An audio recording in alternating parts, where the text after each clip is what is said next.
Hey, good morning, friends. Mark Holmes here with my buddy Cowboy Jobu. And as always, thank you guys for watching, commenting, and subscribing to the Jobu Sports Report. Because without you guys, this literally does not work. Um, Thank you for joining this morning's edition of Don't Sleep on the Dallas Cowboys. Because you literally can't sleep on the Dallas Cowboys because, well, let's face it, they're always full of drama. And before I get to that, I want to say thoughts to all the people in the nightclub in Thousand Oaks, California. College kids packed into a club having a good time, and a gunman came in, dropped smoke bombs, and opened fired on them for who knows what reasons. Um, I'm saddened. Saddened in our country that people feel the need to just kill people, just people they don't even know. I'm saddened because yesterday Law Nation sent me a text message and said, "Man, what's going on with you and Foots?" I said, "What you talking about, Willis?" He said, "People are saying there's a beef between you guys." There's a beef? What? There's nothing between Foots and I or anybody else. Automatically people figure that people should be fighting or mad or ready to kill somebody. What happened to being able to have a difference of opinion on something? Now, we as Cowboy fans, it's been a rough season. It's been awful. You got Cowboy fans turning on Cowboy fans and ready to fight because they disagree. Some people think Dak is trash. Okay, I'm okay with you having your opinion of that. I say it's the coaching staff that hasn't done anything for years with anybody. If you couldn't win with Tony Romo, best offensive line and the NFL leading rusher, you ain't winning with nobody. That's my opinion. But because somebody doesn't agree with me doesn't mean that we have to be enemies and want to fight and kill each other. Let's dial it back a notch here. Seriously. We're all Americans. Now, maybe some of these people are crazy because they're Eagles and Giant fans and all that, but we're all Americans. Loosen up. Act like you got some sense.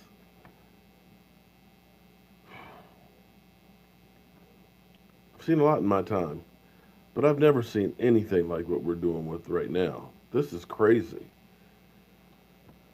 Our season has sucked. I know from working with people that have drinking and drug problems that change doesn't happen until they hit rock bottom. Because as a drug addict, you feel like I can still function. It's okay, I can still go to work and still get my recreational drug on, even though you're getting in deeper and deeper and deeper. Even though people tell you things are wrong, you just don't see it because you're in the middle of it. Hey, I've been doing this for years. We're good. But it's till that time that you hit rock bottom when you wake up in the hospital and don't know how you got there. Your shoes are gone, your valuables are gone. You've got absolutely positively nothing. And you're hallucinating. And you get that close to death that you realize there's a problem. And the problem for our Cowboys has been we haven't really hit rock bottom. We've been okay.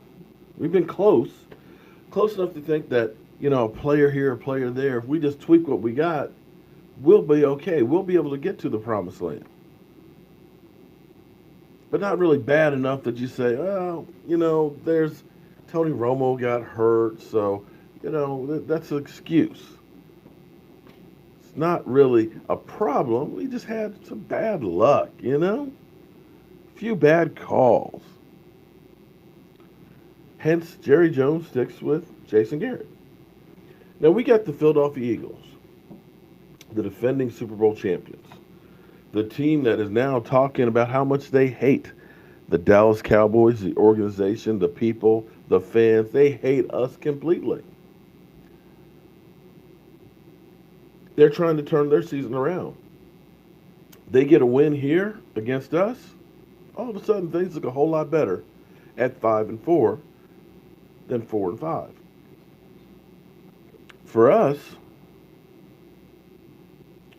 at 3-5, you're not out of it per se. There's still hope. But at 3-5, ain't much hope. Your odds of making the playoffs now are about 8%. And you need to start getting help from other teams with 8 games to go. It's not good. It's not impossible. But the problem is,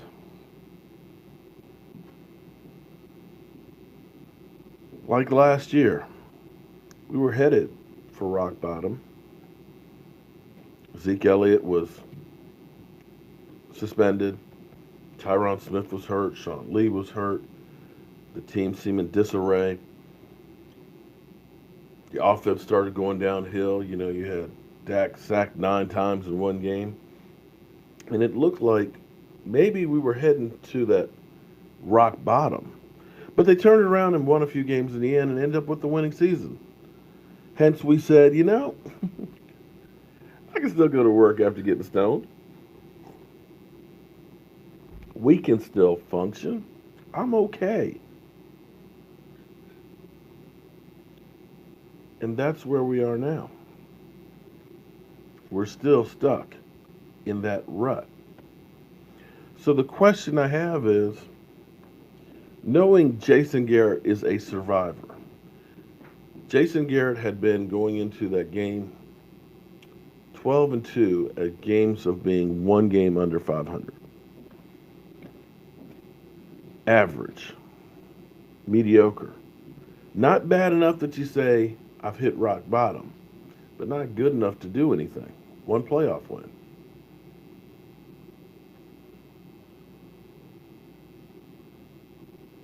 As a Cowboy fan, are you at the point of, would you rather see the team just fail the rest of the season if it means that we finally change up in coaching staff? And I'm not saying another puppet, that we get a real coach and coaching staff in here? Or would you rather see the team function as a drug addict, end up maybe 8-8, close to the playoffs, close enough that they say, you know what, we'll keep Jason Garrett for one more year?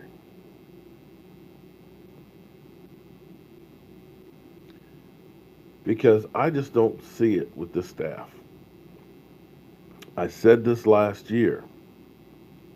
I tried to put that aside and say, okay, we got Jason Garrett. Nothing's going to change this year. So let me put my support behind Jason Garrett and crew and hope for the best. Hope that we don't ice our kicker. Hope that we don't pass the ball more in the second half against Green Bay with the lead of 26-3 and lose it.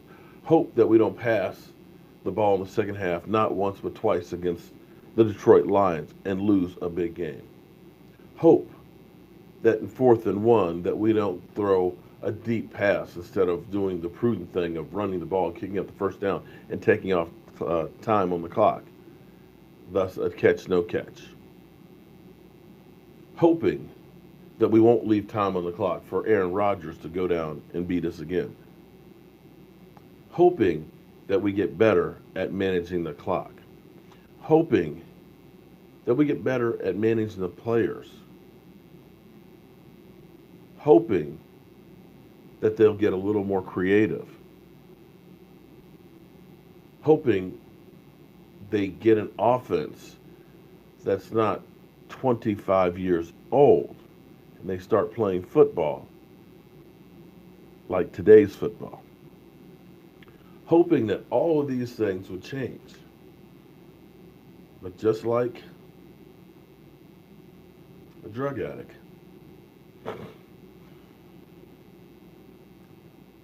we still function enough, just enough to say it's okay. Even when you listen to Jerry Jones, and I know he can't say that Jason Garrett's on the hot seat, you got to continue to listen to the body language and stuff where, for whatever reason, when he says that, yes, Jason Garrett misses things, but we believe in him, if you're missing things and you know you're missing things, it's time to move on. There's 8 games left of the season. How do you want this season to end, friends? Do you want it to end on a positive note with no change? Or do you want it to go south and end up being change, real change? I'd like to get your answer on that one. I know when I said that last year, when I brought this up, I was told I'm not a real Cowboys fan because you never want to root to lose. And I know a lot of people will say at this point, you're not going to get a high draft pick because we don't have a number one. But understand, the first pick isn't the only pick that you have.